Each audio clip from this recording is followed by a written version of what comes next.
안녕하세요. 공부할 랩 조이쌤입니다.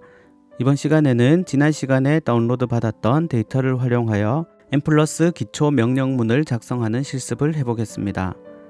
이제 M+ 프로그램을 실행해 보겠습니다. M+는 특성상 명령문으로 거의 모든 분석이 이루어지기 때문에 상단 메뉴 바를 활용할 일이 그렇게 많지는 않습니다. 메뉴는 필요할 때 하나씩 설명드리도록 하고요. 명령문을 중심으로 설명드리겠습니다. 아래 흰색으로 활성화되어 있는 창이 명령문을 입력하는 input 파일입니다. 파일의 확장자명은 inp입니다. 아무것도 없는 상태이지만 일단 저장을 먼저 하겠습니다. 메뉴에서 다른 이름으로 저장을 해서 바탕화면에 있는 실습용 폴더에 넣어주겠습니다. 데이터 파일과 같은 폴더에 있으면 데이터의 경로를 지정하지 않아도 되고 데이터와 명령문, 결과 파일을 모아서 관리할 수 있기 때문에 편리합니다. M+ 명령문의 기본 구조는 다음과 같습니다. 몇 가지 명령문이 더 있지만 주로 사용하는 명령문은 이 정도이고요. 하나씩 설명을 드리겠습니다. 여기서 필수라고 표시된 명령문은 분석하는 데 반드시 필요한 명령문이고, 중요라고 표시되어 있는 명령문은 분석에서 중요한 역할을 하기 때문에 꼭 기억을 해두시고요. 나머지 명령문은 조금 더 다양한 결과를 도출하기 위한 옵션이라고 생각하시면 됩니다. 명령문을 입력하기 전에 입력 규칙을 몇 가지만 말씀드리겠습니다. 위에서 소개해드린 명령문 다음에는 콜론을 사용하고 그 뒤에 내용을 입력합니다. 타이틀 명령문을 제외하고 명령문을 마무리할 때는 반드시 세미콜론을 사용해야 합니다. 변수명은 8글자 이하로 작성을 해야 변수명이 제대로 입력되고 대소문자 구분은 없으니 읽기 편한 형식으로 입력하시면 됩니다. 명령문 한 줄에 90글자 이상이 되면 오류가 발생하므로 내용이 길어질 경우 엔터를 쳐서 한 줄 아래 계속 입력을 하면 됩니다. 명령문의 내용을 설명하기 위해 주석을 사용할 수 있는데 느낌표를 사용하고 그 뒤에 설명을 추가하면 됩니다. 이제 명령문을 하나씩 입력해 보겠습니다. 타이틀 명령문에는 분석의 내용을 기록해 둡니다. 나중에 어떤 의도로 분석을 했는지, 명령어를 공유할 때 분석 방법과 의도를 설명하는 용도로 사용하면 됩니다. 필수는 아니기 때문에 생략을 해도 됩니다. 데이터 명령문에는 입력할 데이터의 이름과 경로를 지정합니다. input 파일과 데이터 파일을 같은 폴더에 넣어둘 경우에는 경로 없이 파일명만 기록하면 됩니다. SPSS에서 생성할 수 있는 DAT 파일이나 엑셀에서 저장할 수 있는 CSV 파일을 사용할 수 있고 TXT 파일도 사용이 가능합니다. 저장해둔 y1 std csv를 입력해 보겠습니다. 다음으로 variable 명령문에는 데이터 파일에 들어있는 변수 목록과 분석에 사용할 변수를 지정합니다. names are 뒤에는 데이터 파일에 들어있는 변수 순서대로 변수명을 설정해야 하는데 M+용 데이터 파일에는 변수명이 포함되어 있지 않기 때문에 코드북에 있는 변수명과 다르게 임의로 지정해도 되고 코드북의 변수명을 가져와서 동일하게 지정을 해도 됩니다. 저는 혼란을 방지하기 위해 주로 변수명을 갖게 합니다. 연속적인 변수명은 간단히 줄여서 사용할 수도 있는데 예를 들어 v1에서 v10까지의 변수를 입력할 때는 v1-v10 이런 식으로 표시를 해도 됩니다. 연구 모형을 구성해서 분석에 사용할 변수는 use variables are 다음에 기록을 하게 됩니다.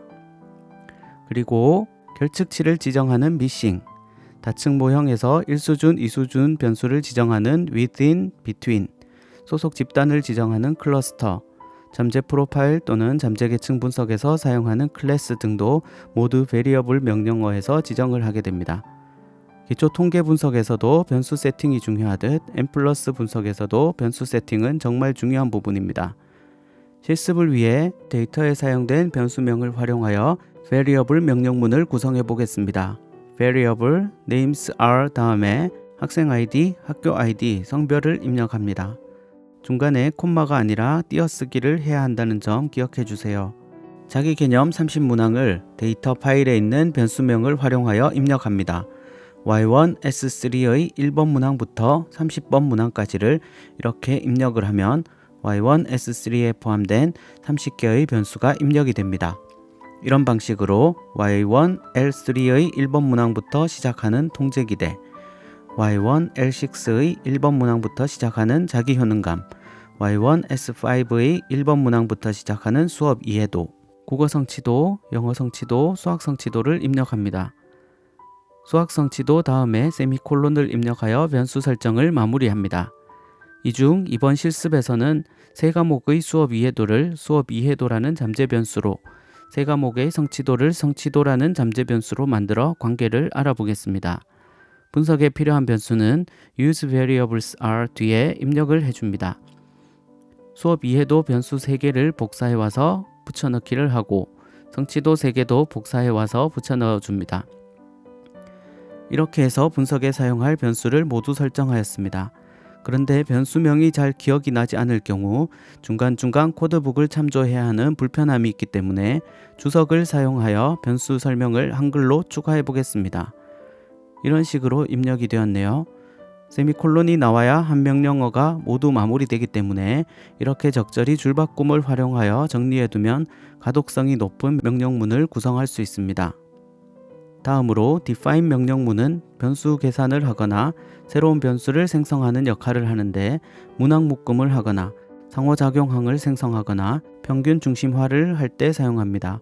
SPSS나 엑셀에서 변수를 모두 계산해서 데이터 파일을 만들어도 되지만 M+에서 define 명령어를 사용해도 되니 번거로운 작업을 줄일 수도 있고 명령문은 반복해서 사용할 수 있으니 원본 데이터의 변형 없이 M+ 안에서 얼마든 수정 가능하다는 점에서 장점이 있습니다. 이 내용은 추후 사용이 필요할 때 다시 언급드리겠습니다. 다음으로 analysis 명령문에는 분석 유형과 추정 방법 등을 지정하게 되는데 이 명령문은 생략해도 분석이 가능한데 디폴트는 제네럴 유형이라서 일반적인 구조 방정식 모형을 분석할 수 있습니다. 다층 모형, 잠재 프로파일 모형, 성장 모형, 혼합 모형 등 다양한 분석 유형을 사용하기 위해서는 꼭 지정을 해야 하니 중요한 명령문이라고 보시고요. 분석 방법에 적절한 명령문을 그때그때 활용하시기 바랍니다. 이번 실습은 구조 방정식 모형이기 때문에 타입은 제네럴로 입력하면 됩니다. 모델 명령문에는 연구 모형의 구조를 설정하게 됩니다. 구조 방정식 모형 분석에서는 주로 by, on, with를 사용하게 되는데 측정 모형을 만들 때는 by를 사용합니다.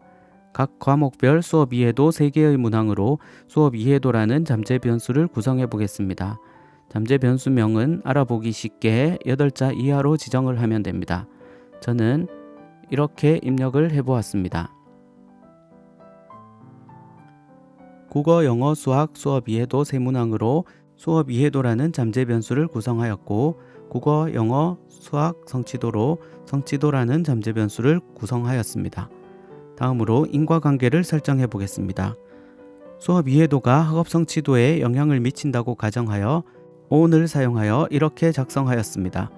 on은 regressed on이라는 의미라서 영향을 받는 변수를 앞에 적는다는 점 꼭 기억해 주시고요. 두 변수가 인과관계가 아니라 상관관계를 가지고 있다고 가정하면 변수 가운데 with를 입력하면 됩니다. 상관관계니까 순서는 바뀌어도 괜찮습니다. 그 외에 output, save 데이터, 플롯 등 여러가지 명령문이 있는데 실습을 진행하면서 필요할 때마다 언급해 드리도록 하겠습니다. 이제 이렇게 명령문이 모두 구성되었습니다. 이 명령문을 실행시켜 보겠습니다. 그러면 아웃풋 창이 뜨고 자동으로 .out이라는 파일이 저장이 됩니다. 여러 분석 결과가 나오는데 끝까지 한번 살펴보시고요. 이 내용은 이후 본격적인 분석 실습을 하면서 하나씩 해석해 보도록 하겠습니다. 이번 시간에는 M+에 기본적으로 사용되는 명령문을 입력해 보았습니다. 다음 시간에는 확인적 요인 분석 모형을 분석해 보고 결과를 해석해 보겠습니다. 오늘도 공부하시느라 고생 많으셨습니다.